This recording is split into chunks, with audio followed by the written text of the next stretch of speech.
Olá, tudo bem? Primeiro, antes de começar a minha aula, eu gostaria de agradecer o honroso convite da comissão organizadora, comissão científica organizadora, para falar sobre um tema de tamanha relevância, que é a relação do tabagismo com as doenças cardiovasculares. O meu nome é Gilberto, eu sou cardiologista, sou professor da Universidade Federal de Jataí, terminando o meu doutorado na parte de envelhecimento vascular, que tem muito a ver com o tema de hoje também, né, o tabagismo, e, e atuo na cardiologia já tem aproximadamente 15 a 16 anos. Então, mais uma vez, muito obrigado pelo convite e vamos ao tema de hoje. Eu vou dividir essa aula em três partes.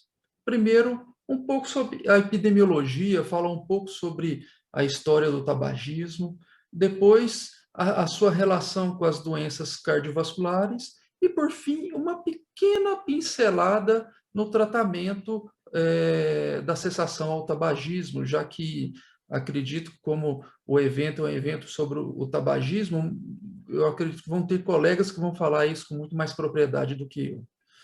Então, vamos lá. O tabagismo, ele é considerado uma pandemia da pré-adolescência. Por que uma pandemia da pré-adolescência? Porque é uma doença que ela se instala na mais tenra idade. Então, crianças de 12 anos, pré-adolescentes de 13, 14, 15 anos, é mais ou menos essa faixa etária onde se inicia onde você tem o contato com o cigarro, com o tabagismo. Infelizmente, o tabagismo é considerado a principal causa de infarto em pessoas menor ou igual a 50 anos de idade. Há muito tempo, por muito tempo, eu entendia que o tabagismo era uma questão de escolha. Você tem a opção de fumar ou não fumar, mas por mais que você seja um adolescente de 13, 14, 15 anos, você tem essa opção. Mas os estudos mostraram que eu estava errado. O cigarro, fumar, não é uma escolha. Primeiro, como eu havia dito antes, o tabagismo é uma pandemia da pré-adolescência.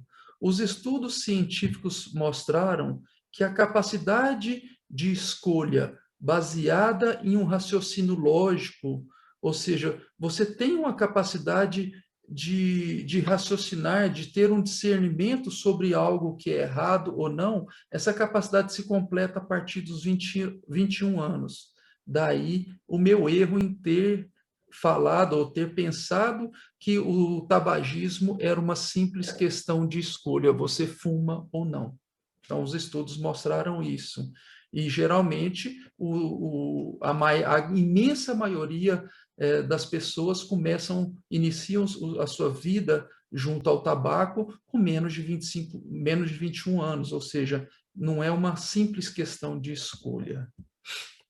Aproximadamente, falando um pouco sobre a epidemiologia, 100 mil pessoas se tornam fumantes por ano, de acordo a cada dia, perdão, de acordo com os dados da OMS. Repetindo, 100 mil pessoas se tornam fumantes a cada dia, de acordo com os dados da Organização Mundial de Saúde.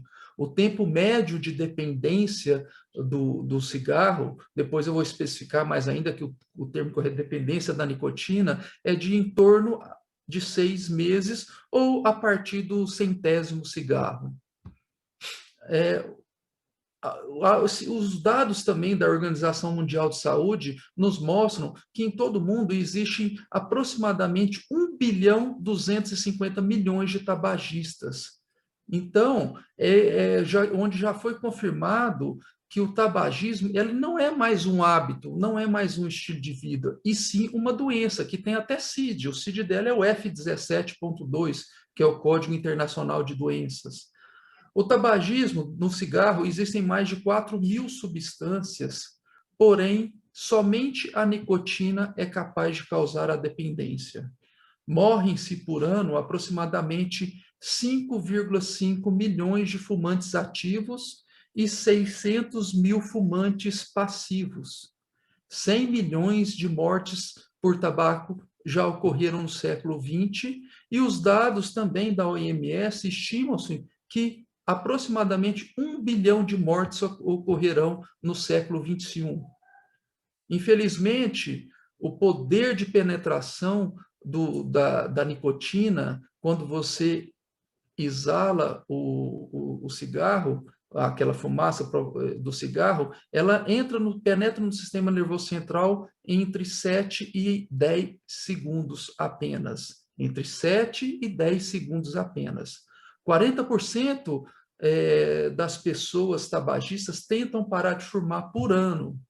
Os benefícios da cessação do tabagismo ocorrem a partir de minutos, de horas, e além de benefícios maiores, como a redução de neoplasias, doenças cardiovasculares e sintomas respiratórios. A nicotina é a droga que mais causa dependência no mundo.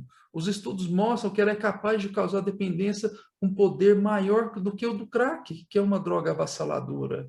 A crise de abstinência da nicotina ocorre em menos de 1 hora.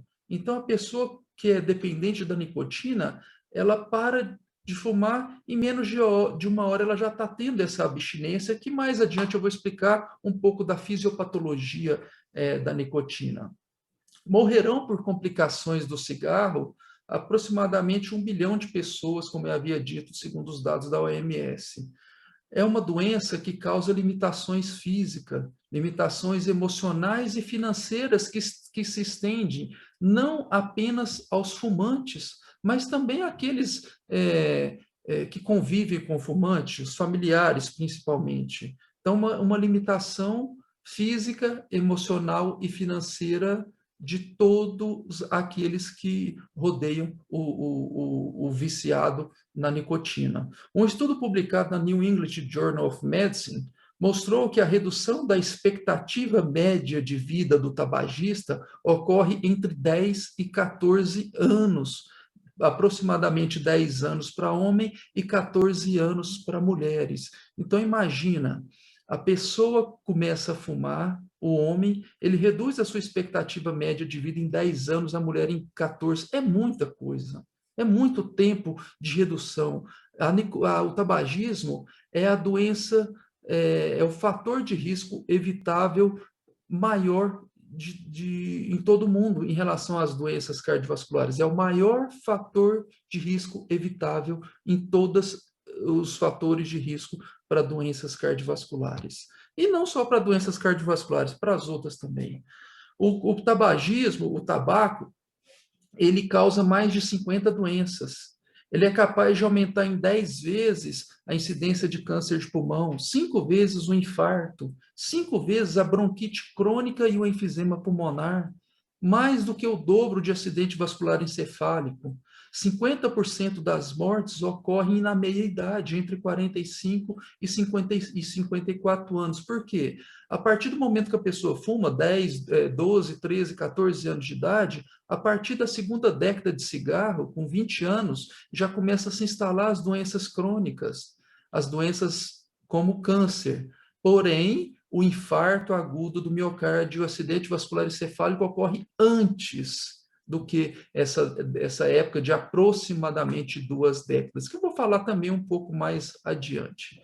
E por que a nicotina causa uma dependência? A nicotina é a droga mais eficiente do mundo em relação à dependência. Ela se liga aos receptores da acetilcolina no cérebro em aproximadamente 1 segundo a partir do momento que você inicia o ato de fumar. Ela ativa esses receptores e aumenta a liberação de substâncias que causam prazer e bem-estar, como a dopamina, as catecolaminas. E essa liberação da dopamina, por exemplo, ocorre em 7 a 19 segundos.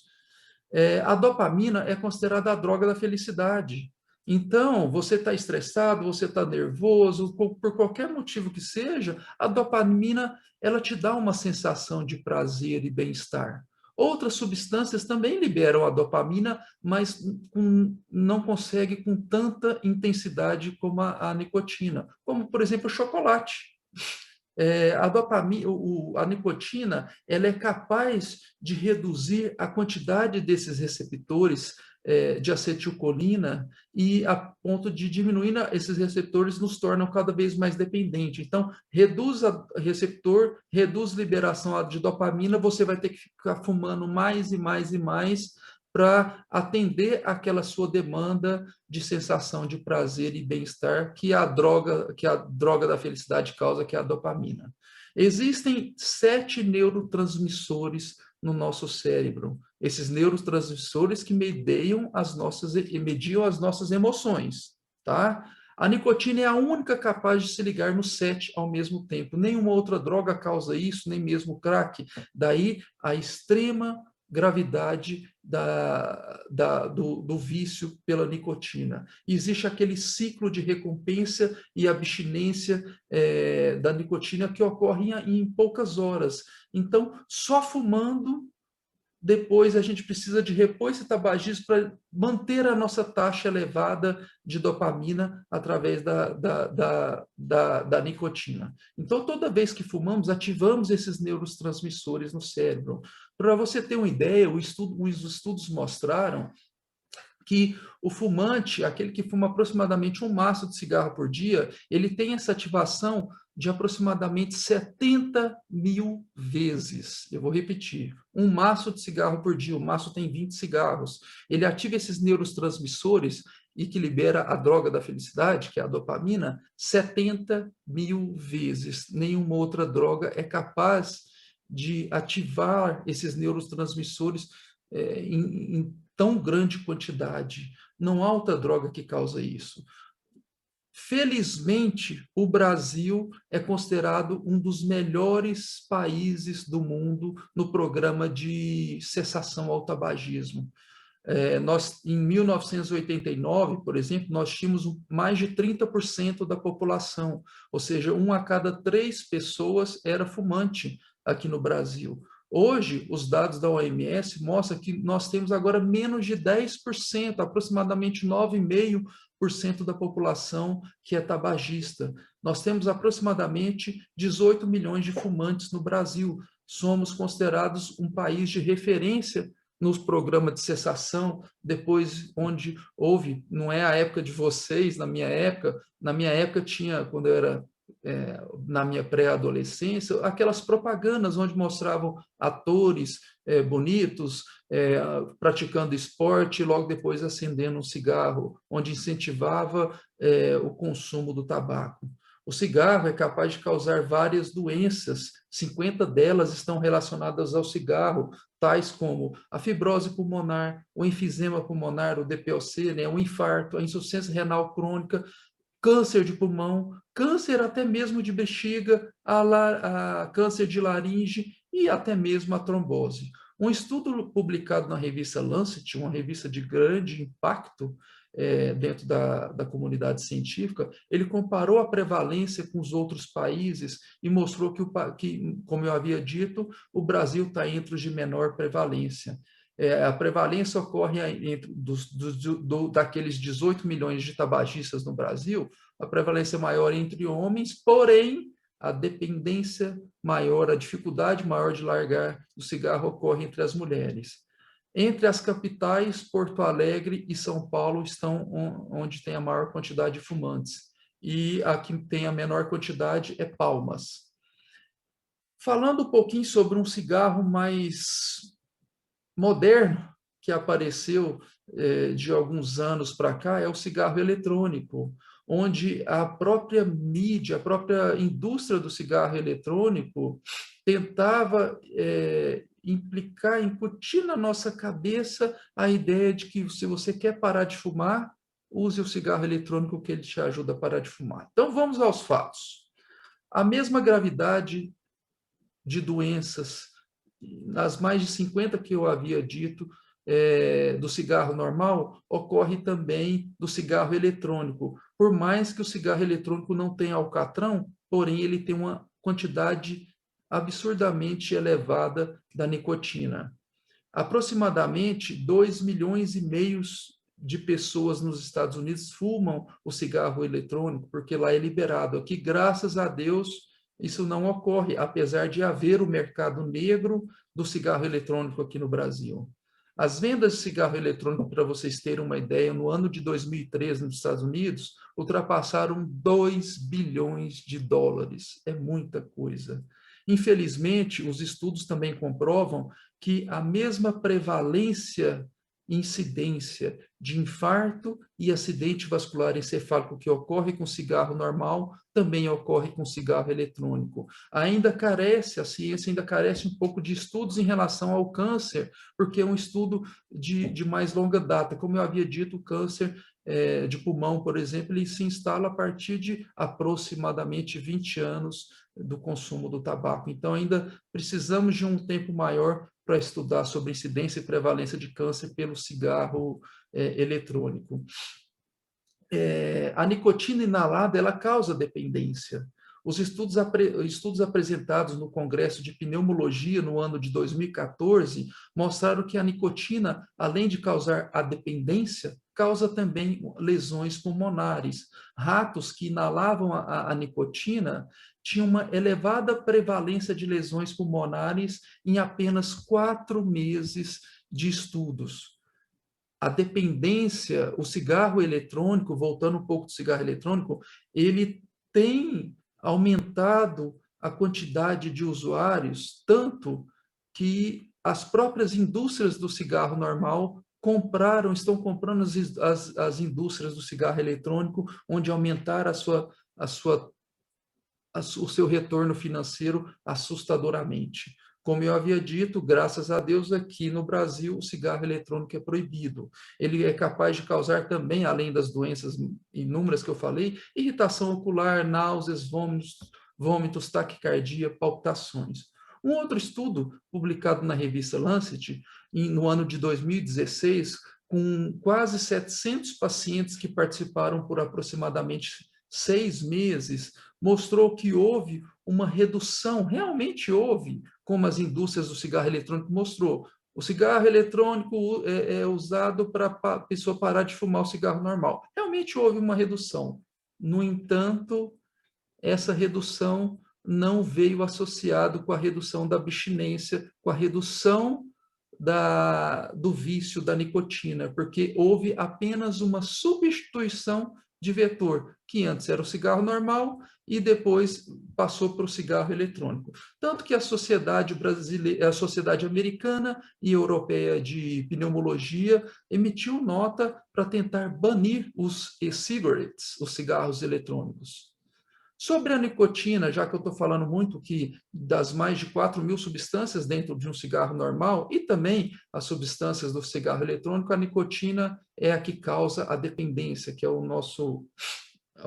a gravidade maior, né? Ela, como eu havia dito antes, ela é capaz de penetrar no sistema nervoso central em 7 a 10 segundos. Ela se liga aos receptores nicotínicos do sistema nervoso central e é a única capaz de se ligar aos 7 neurotransmissores ao mesmo tempo. Libera dopamina através desses neurotransmissores que se localizam no núcleo accumbens, da região do encéfalo, ou seja, e inicia-se aquela relação de prazer e bem-estar através de uma via de recompensa. Cada vez que você fuma, você tem essa sensação de prazer e bem-estar. E como eu havia dito que a nicotina é a droga que maior causa dependência no mundo, como que a gente avalia essa dependência da nicotina? Existem meios para isso. Existem testes para avaliar essa dependência. Nós avaliamos através, eu vou citar alguns aqui, de anamnese, onde você questiona o forte desejo ou a compulsão pelo cigarro, a dificuldade de controlar o comportamento e de consumo da compra exagerada do cigarro, a abstinência na retirada desse cigarro, que pode se iniciar, como eu havia dito, em minutos, a tolerância e o consumo crescente pelo cigarro, o abandono progressivo de prazeres que você já tinha no dia a dia, praticar uma atividade, conversar com os amigos, e você começa a abandonar esses prazeres para aderir a prazeres alternativos, desde que venha associado ao consumo do cigarro. E também a permanência do uso a despeito das consequências nocivas. Por mais que nós sabemos que o cigarro faz mal, a pessoa continua fumando. Ou seja, 3 ou mais destes fatores já é considerado uma dependência. Eu vou repetir para vocês lembrarem. O forte desejo ou a compulsão, a dificuldade de controlar o comportamento do consumo do cigarro, a abstinência durante a retirada, que ocorre em minutos, a tolerância e o consumo crescente, o abandono progressivo dos prazeres do dia a dia e a aderência aos prazeres alternativos, desde que associado ao cigarro, e a persistência do uso, mesmo a despeito das consequências nocivas. Existem alguns testes que a gente usa também de dependência, que é o teste de Fagertron, em inglês, né? Um estudo publicado numa revista de grande impacto, uma das maiores de todo o mundo, revista científica New England Journal of Medicine, mostrou que o cigarro, reforçando, reduz a expectativa média de vida entre 10 a 14 anos entre homens e mulheres. Finalizando um pouco sobre a epidemiologia, o conhecimento do cigarro, a relação da nicotina com a dependência, as mais de 50 doenças associadas, a epidemiologia, prevalência e mortalidade. Agora vamos falar um pouco sobre o tabagismo, a relação do tabagismo com as doenças cardiovasculares.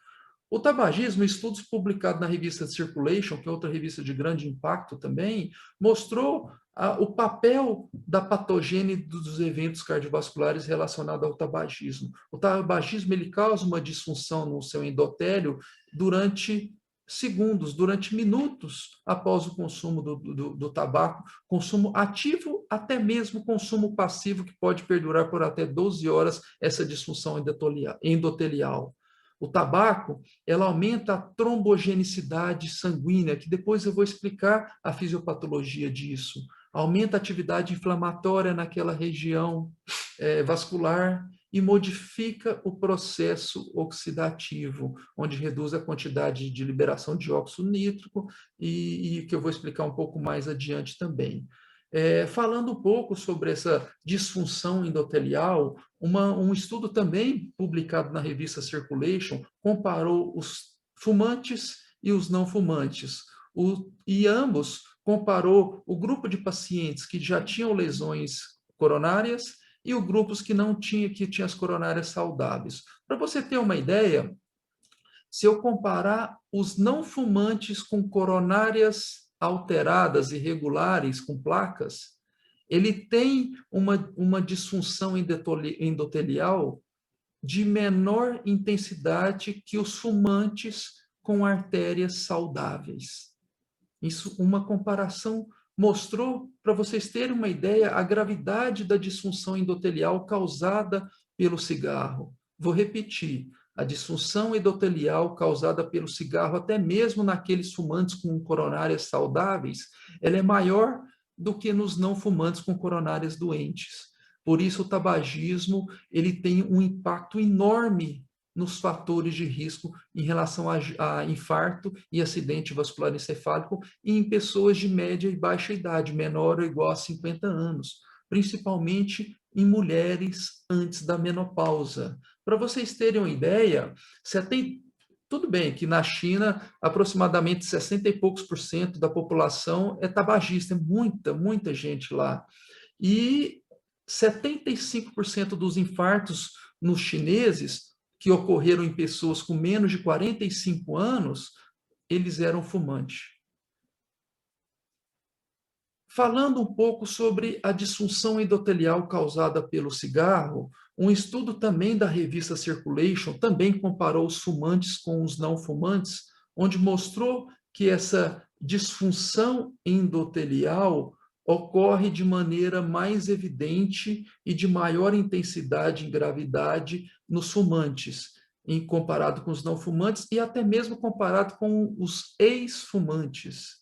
Mas esse estudo da circulation foi acompanhado aproximadamente 6 meses, com mais de 1.000 pessoas que já tinham angina, já tinha pré-cardialgia, mas angina em coronárias normais. Já ouviu falar de lesão microvascular, ou a famosa MINOCA, ou seja, a angina é provocada por uma redução do fluxo de sangue pelas coronárias. E essa redução, em aproximadamente 80%, ocorre por uma placa de ateroma que obstrui essa passagem do sangue. Mas existem lesões na microcirculação, que você pega uma coronária saudável, mas microcirculação que não está saudável, que é capaz de causar danos, e um deles é a precordialgia, a angina. E eles pegaram 1.000 pacientes que tinham essas lesões microvasculares, coronárias saudáveis, normais, mas com angina. 46% dessa população era fumante. Entre os fumantes, a disfunção endotelial era muito mais significativa naqueles não fumantes. Então, isso mostra mais uma vez o tabagismo agride de maneira significativa o endotélio vascular. O endotélio é a camada, faz parte da camada íntima dos nossos vasos. O endotélio é uma película, grosseiramente falando, que reveste a camada íntima e serve como uma medida para tentar blindar a entrada da placa de ateroma.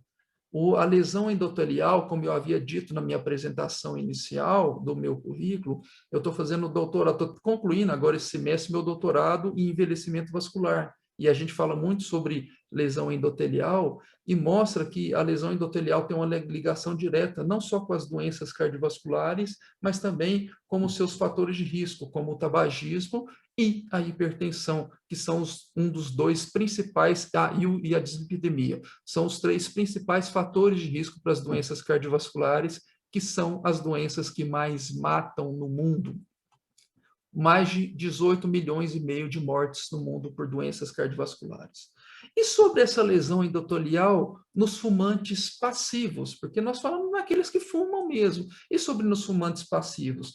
Um estudo publicado na revista JAMA, ele comparou a disfunção endotelial entre fumantes e não fumantes passivos.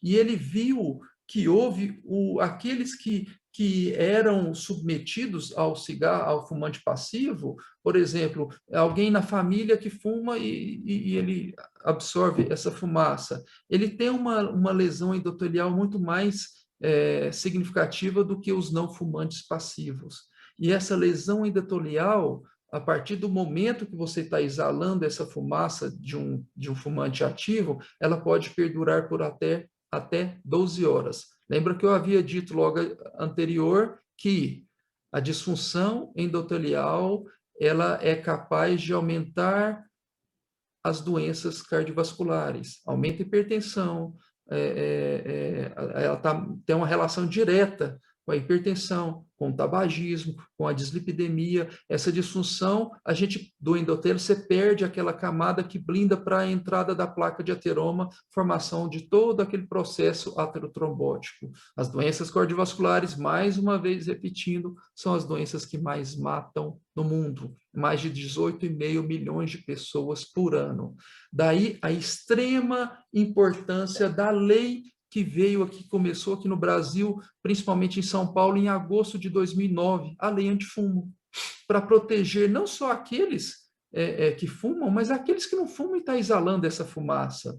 Então, essa lei antifumo foi com muito custo que ela foi instalada aqui no Brasil, e a gente conseguiu um grande sucesso que, a partir de agosto de 2019, um sucesso e também respostas imediatas. Para você ter uma ideia, países como a Irlanda, Itália e o estado de Nova York, eles mostraram que depois da instalação da lei antifumo em ambientes como bares, restaurantes, lugares fechados, eles conseguiram reduzir a morbimortalidade por doenças cardiovasculares em quase entre 10% e 30% em apenas 3 a 6 meses de implantação da lei naquela região.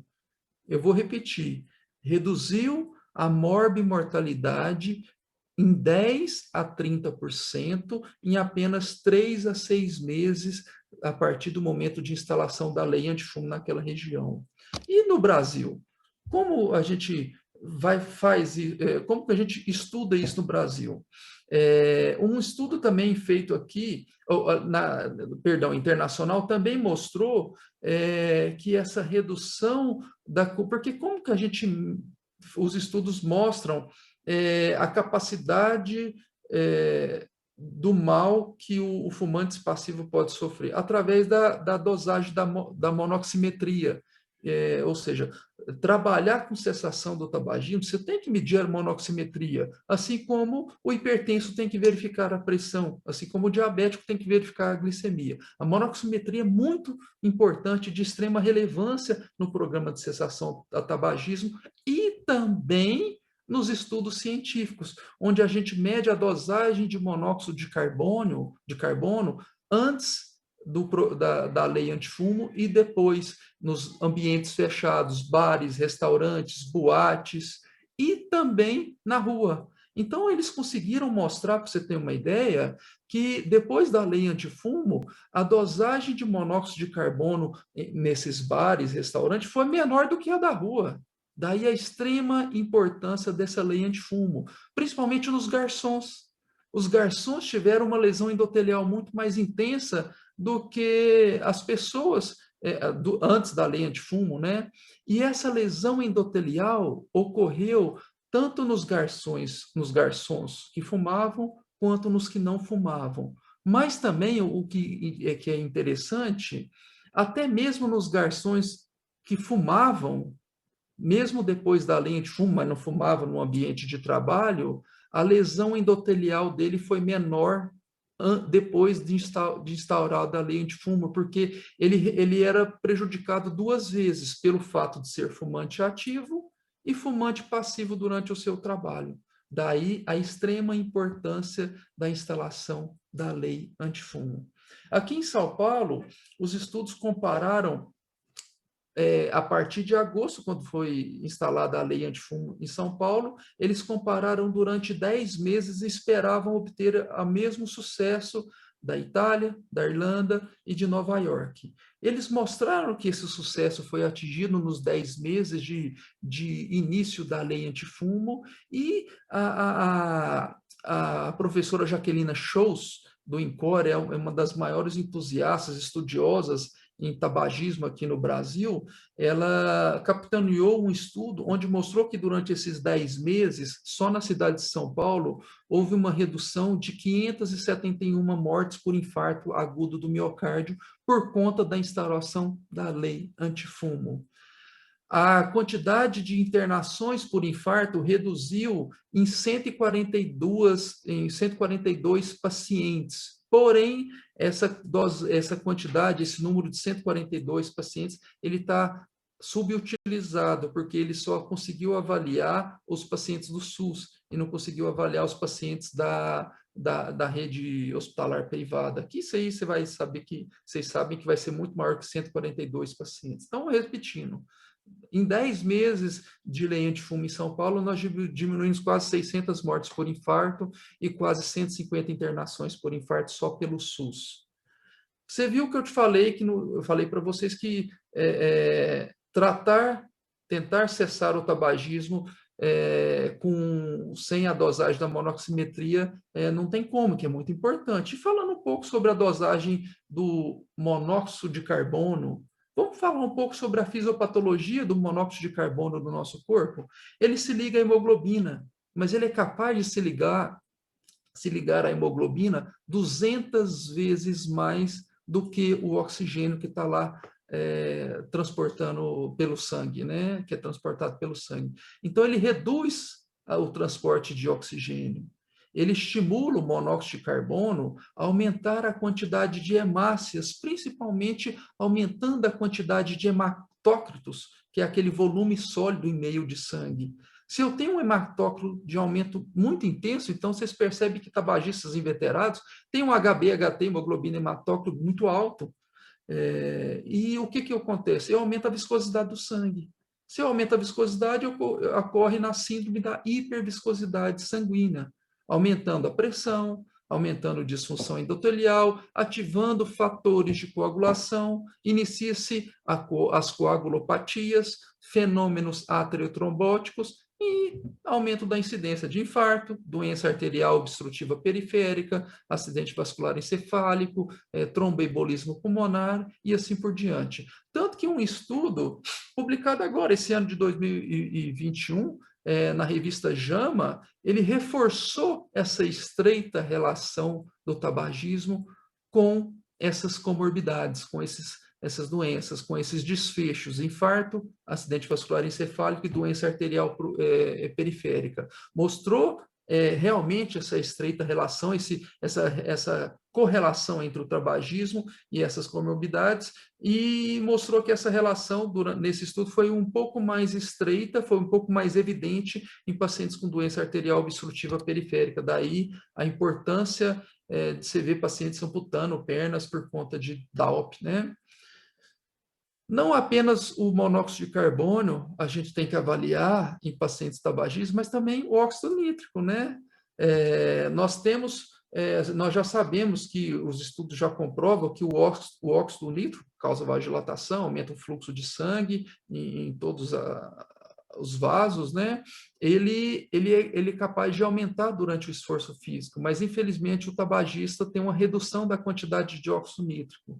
Então o cigarro piora a produção de óxido nítrico, o oposto que ocorre com a atividade física. Daí a extrema importância de associar a cessação ao tabagismo à atividade física. O tabaco, ele piorando o óxido nítrico, ele piora mais uma vez a disfunção endotelial, a função do endotélio, aumentando o risco das doenças cardiovasculares. Um estudo publicado na revista Circulation avaliou a quantidade de óxido nítrico nos fumantes e nos não fumantes, onde ele viu que os fumantes tinham uma quantidade de óxido nítrico aproximadamente quase 3 vezes menor do que nos fumantes. Daí a extrema importância da gente trabalhar nessa parte de tentar o estímulo do paciente a parar de fumar.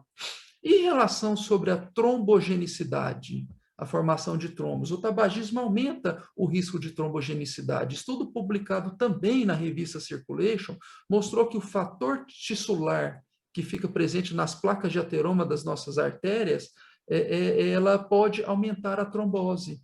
Esse fator tissular aumentou a ativação do fator 10A. Então, os fumantes têm níveis maiores de fator tissular circulando do que os não fumantes. Desse estudo da revista Circulation foi realizada com pacientes que fumavam apenas 2 cigarros por dia. Então, ou seja, dentro do ambiente, do mundo do tabagismo, não existe diminuir o cigarro, existe abolir o uso do tabaco, porque apenas 2 cigarros por dia já é capaz de aumentar o risco de trombogenicidade. Um estudo também publicado pelas nurses, o Hospital das Enfermeiras nos Estados Unidos, ele acompanhou apenas mulheres por 20 anos. Então, eles acompanharam durante 20 anos essas mulheres e avaliou o tabaco. Para vocês terem uma ideia, as mulheres que fumam apenas 1 cigarro por dia têm o dobro de chance de eventos cardiovasculares do que aquelas que não fumam nenhum cigarro. Lembrando que o estudo foi acompanhado por 20 anos, 2 décadas. Então, parar de fumar é uma condição pré-existente. Nós temos que trabalhar essa ideia na cabeça dos pacientes. O tabagismo é uma doença, e uma doença muito grave. A nicotina é a doença que mais causa vício de todas as outras drogas. Então, mas como estudo mostrou, qual que é a relação, qual que é a gravidade do tabagista com os outros fatores de risco cardiovasculares? Porque eu até agora falei só o tabaco. E associar o tabaco com hipertensão, associar o tabagismo com hipertensão e dislipidemia. Pois bem, um estudo publicado também, um pouco antigo, mas os estudos novos mostram a mesma coisa, ele avaliou o papel multiplicador dos fatores de risco para as doenças cardiovasculares quando associado ao tabagismo, à nicotina. Então, os estudos comparou aqueles que não tinham nenhum fator de risco, aqueles que eram tabagistas, aqueles que tinham o tabagismo, a hipertensão, tabagismo, hipertensão e colesterol. Então, quando eu somei os 3 fatores de risco num único paciente, ou seja, o tabagismo, hipertensão e colesterol, eu aumentei significativamente o risco da incidência de doenças cardiovasculares em mais de 3 vezes naqueles que apenas tinham 1 a 2 fatores de risco. É muita coisa. Então, tratar o tabagismo, infelizmente, ainda é muito negligenciado na classe médica. Nós, quando pegamos o paciente, quando tem essas comorbidades, dentre elas o tabagismo, a gente apenas fala, olha, você tem que parar de fumar, o cigarro causa mal, o cigarro vai te matar. Só isso não é o suficiente. Os próprios estudos mostram, que eu vou falar um pouco mais adiante, que a cessação do tabagismo de maneira independente ocorre em apenas 5% da população que tenta parar. É muito pouco, é uma ação inócua. Então, somente incentivar avisar, a falar para o paciente que ele tem que parar de fumar é uma ação insuficiente, é inócua. A possibilidade de fazer isso por conta é quase nula, como eu falei, aproximadamente 5%. Então, o médico ele tem que se dedicar, tem que estudar, e tem que ter uma abordagem mais ampla, que eu vou falar um pouco mais adiante, não vou me ater a esse detalhe agora que eu for falar em cessação ao tabagismo. Então, fumar apenas um cigarro por dia aumenta o risco de mortalidade. De outro estudo também publicado na New England, onde comparou a quantidade de cigarros. Você viu que eu falei anterior, 2 cigarros. Eu falei das Nurse Health Study nos Estados Unidos, 1 cigarro dobra o risco de chance cardiovascular.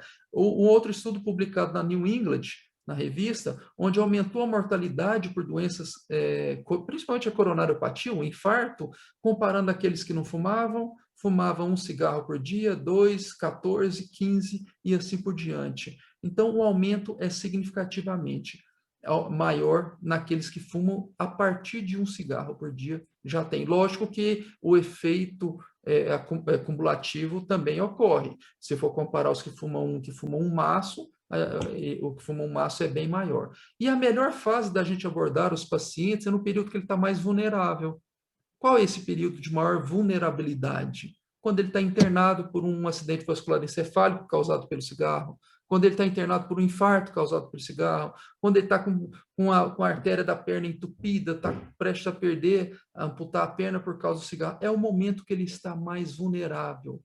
Mas mesmo assim, os estudos mostram que apenas chegar e falar, gente, você tem que parar de fumar, ele não vai conseguir.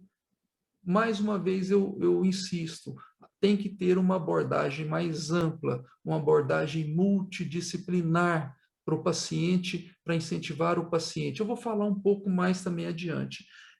Infelizmente, a maioria desses pacientes, por mais que a gente insista em apenas falar, mesmo nessa fase de vulnerabilidade, eles voltam a fumar após a alta desses pacientes. E o que acontece com esses pacientes que infartam e continuam fumando? Pois bem, um estudo publicado na revista Circulation mostrou isso. Como que ficam? Porque os pacientes que infartam, você vai ter uma abordagem para reperfundir, para desentupir essa artéria de maneira mecânica, com angioplastia, cirúrgica, com a revascularização ou química com medicamento. Artérias onde tem lesões de grau baixo, 30%, 20%, 40%, a abordagem é medicamentosa e hábitos de vida saudáveis.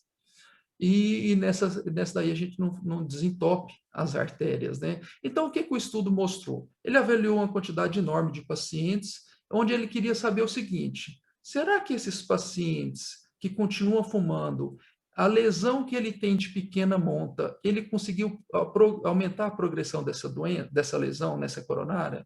E não só nessa, será que eu consegui apresentar, esse paciente apresentou novas lesões em outras artérias coronárias também?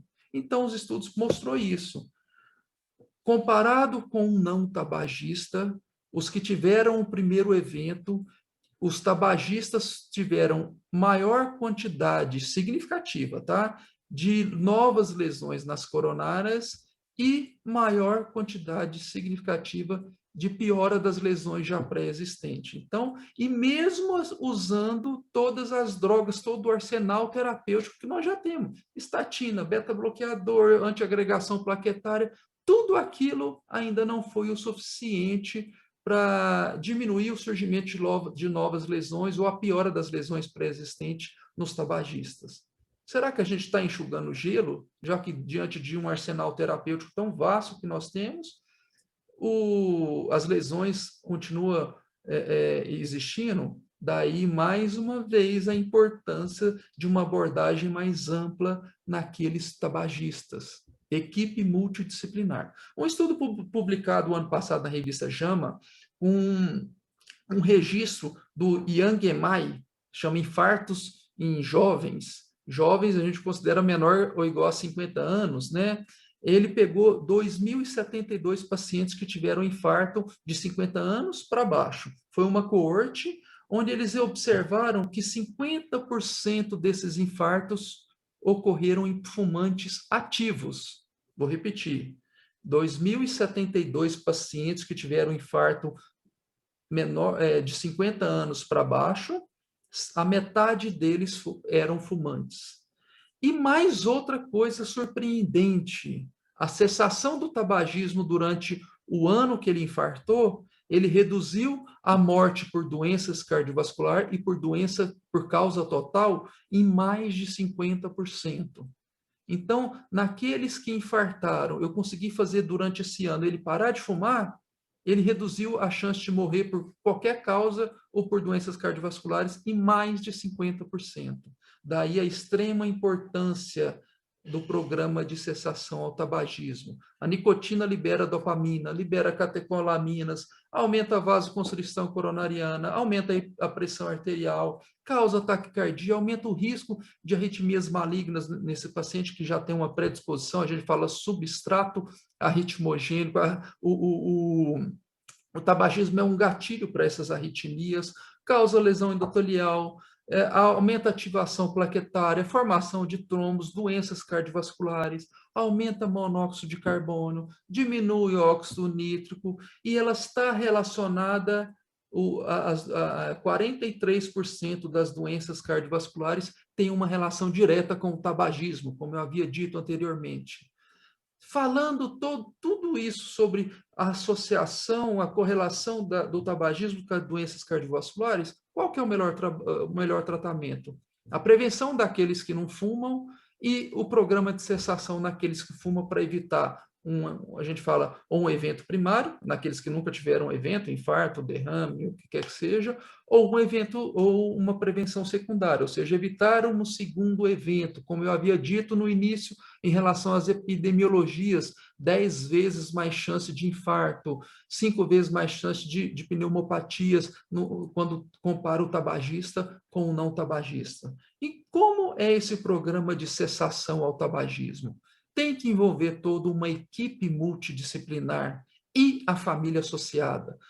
Educador físico, psicólogo, em alguns estudos eles contrataram até um coach, né?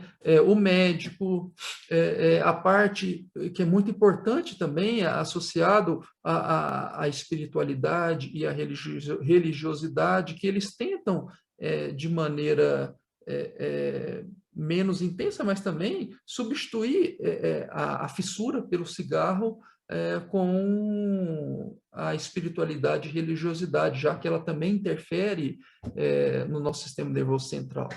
O tratamento com a equipe multidisciplinar associada ao tratamento medicamentoso tem que ser associado ao tratamento medicamentoso, não tem jeito.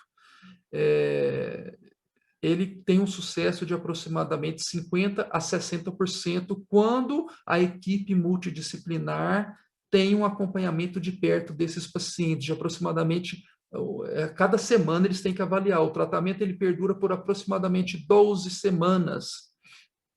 E tem que associar todo o arsenal terapêutico que você tem, tratamento medicamentoso e não medicamentoso. Sozinho nós temos apenas 5% de chance de parar de fumar. Então, se eu fumo, eu quero parar por conta própria, só 5% da população que fuma consegue. Quando eu associo todo o nosso arsenal terapêutico, tratamento medicamentoso, não medicamentoso e toda a equipe multiprofissional dando suporte semanal para esse paciente, mais da metade consegue parar de fumar.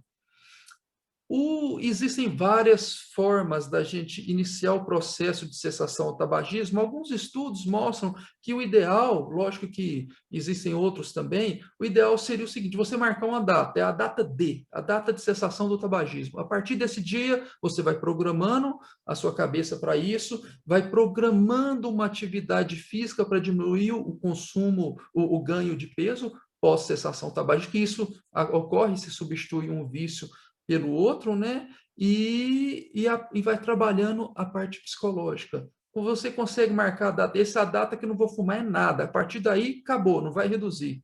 Associado a toda a equipe multidisciplinar, a parte de espiritualidade, religiosidade, atividade física e o tratamento medicamentoso, o sucesso é maior ainda. E sempre tentar evitar comportamentos que lembram o cigarro, como um gatilho, como, por exemplo, às vezes a pessoa fuma, eu não fumo, mas eu vejo a pessoa fuma quando toma um café, fuma quando vai beber com os amigos, e assim por diante. Então, tentar evitar esses comportamentos que remetem à lembrança do cigarro, porque para você diminuir o número de recaídas, até porque os estudos mostram que quando você inicia o programa de cessação ao tabagismo, você tem aproximadamente de 2 a 3 recaídas por tentativa de parar de fumar.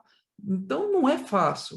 Lembra como eu havia dito no início? Um maço por dia ele ativa os nossos neurotransmissores, que libera a dopamina, a droga da felicidade, que dá sensação de prazer e bem-estar. Um maço por dia libera isso 70 mil vezes. A dependência da nicotina começa em questão de minutos. É algo muito grave, muito grave. Ela se liga a todos os neurotransmissores de liberação de dopamina, o que outras drogas não conseguem.